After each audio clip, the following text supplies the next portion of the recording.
All it takes is an original source, some story or written work that is then referenced by the next author or storyteller as they write their own story that is then added onto the previous work. And eventually you have this conglomeration, this library of books. There's nothing special about it. Nuh-uh. This is a complete misrepresentation and misunderstanding.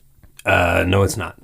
Let's clear it up. If it were just later authors referencing earlier ones, you'd expect the cross-references to only go in one direction, forward. But that's not what we see at all.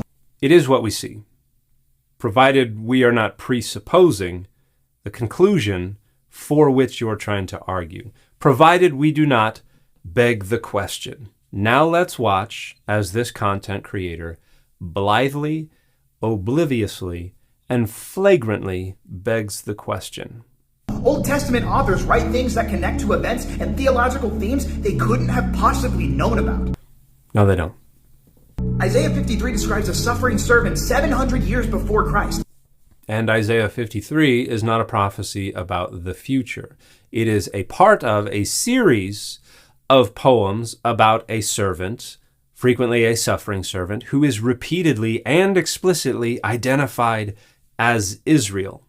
Isaiah 53 was not reinterpreted as a prophecy about the future, much less as a prophecy about the Messiah, until after Jesus had already died and stories about his resurrection began to circulate and followers of Jesus regrouped to reinterpret Jewish scripture to find what happened to Jesus in the scriptures. That's where the shift occurs, and Isaiah 53 began to be held up as a prophecy about the future Messiah. It does not predate Jesus. Psalm 22 describes crucifixion details before crucifixion was even invented as an execution method. No, it does not. Much like Isaiah 53, Psalm 22 is not a prophecy about the future.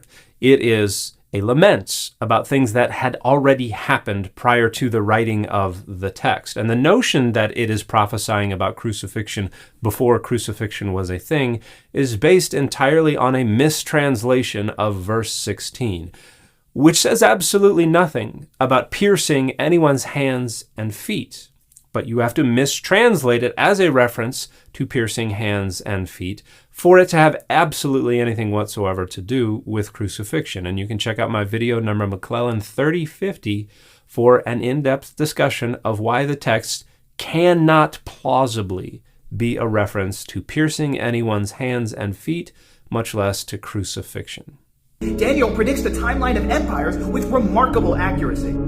No, it doesn't, because the timeline of empires in the book of Daniel is quite clearly supposed to be culminating in the 160s BCE, which is when the overwhelming majority of scholars agree these particular eschatological prophecies were composed. And it's supposed to culminate with God intervening in history to destroy Antiochus IV Epiphanes, and that doesn't happen. And when we look at the statue and the vision of these empires, the empires that are intended are Rome, the Medes, the Persians, the Greeks, which then results in the fractured kingdoms of the Diadochi, and that's the toes. And that's supposed to be where we get Antiochus IV Epiphanes. That's supposed to be the point at which God intervenes in history. And it is everything from that point on in the prophecy that is entirely inaccurate.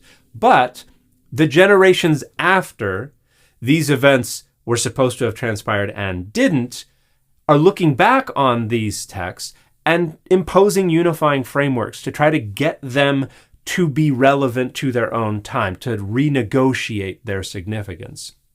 And the particular hermeneutic ploy that takes place here is to conflate the Medes and the Persians and say, oh, that one part, that's actually the Medo-Persian Empire. That is referring to both of them. And that allows you to shift everything up one slot. So you just have the Greeks, and then you have the Romans. And then the Roman Empire fractures into a bunch of smaller kingdoms, which are supposed to represent the kingdoms of the modern world. And this also doesn't work. But, again, it is a post hoc renegotiation of what the text was intended to be communicating about these empires. So no, it's not accurate according to any reading, But if we go according to the reading that was intended by the author, this was all supposed to take place in the 160s BCE, and it didn't. That's not piggybacking. That's predictive connection across centuries by authors who had no possible way to coordinate.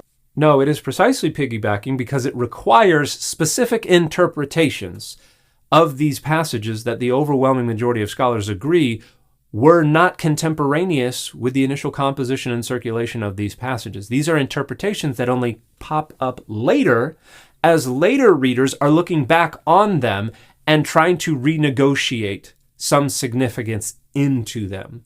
So the interpretation that this content creator is asserting for each of these passages is a piggybacking interpretation, an interpretation that presupposes this must be prophecy about the future, this must be true.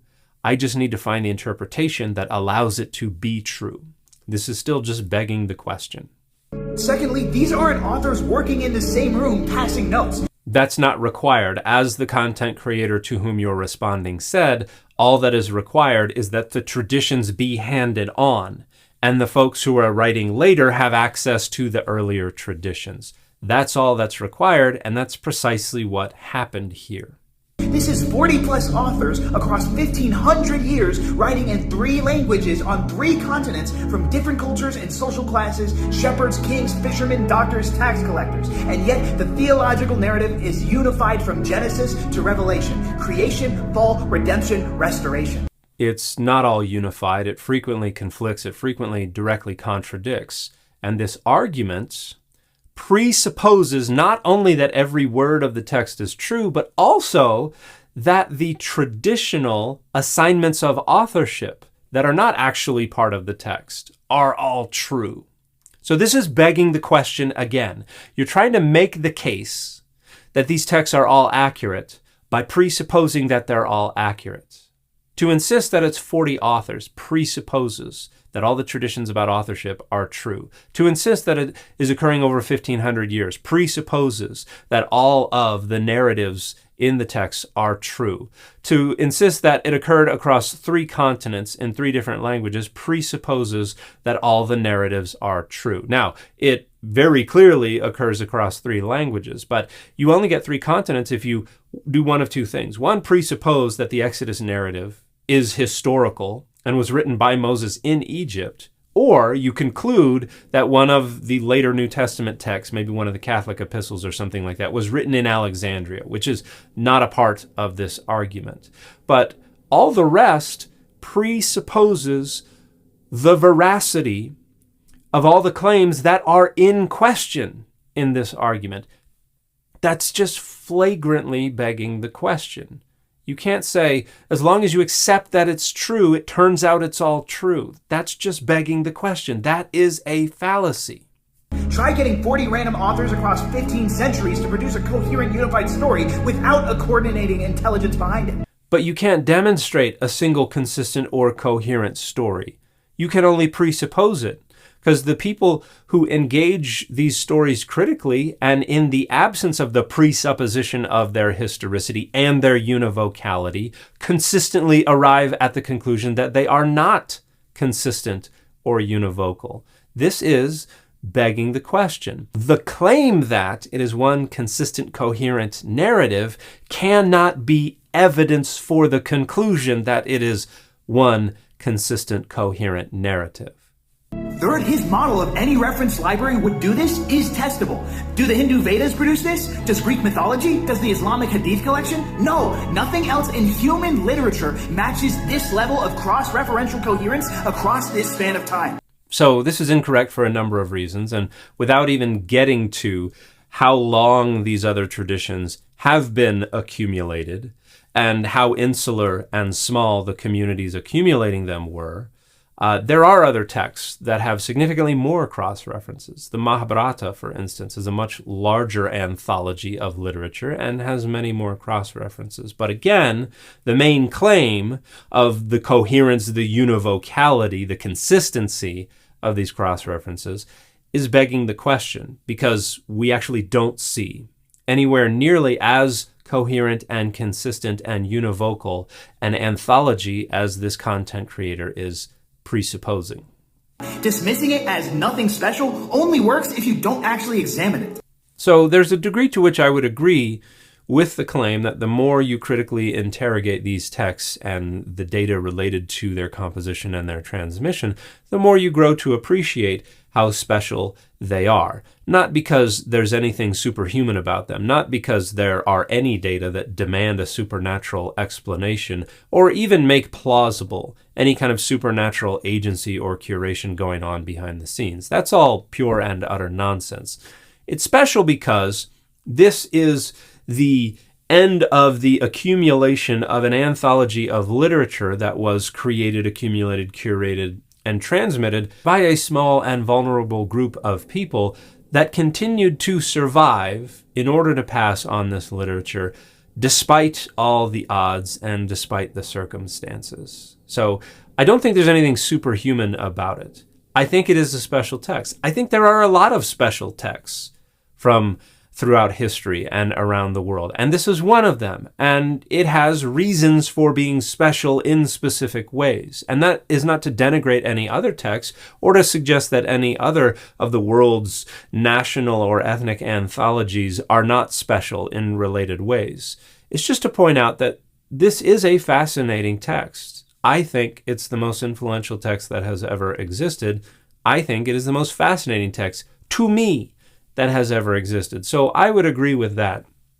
But the notion that any of this, in any way, shape, or form whatsoever, makes plausible, much less demands, a supernatural explanation is just laughable on its very face. That is a conclusion that can only be reached provided the conclusion is presupposed. And again, that's just begging the question, which is what this content creator has been doing throughout the entirety of this video.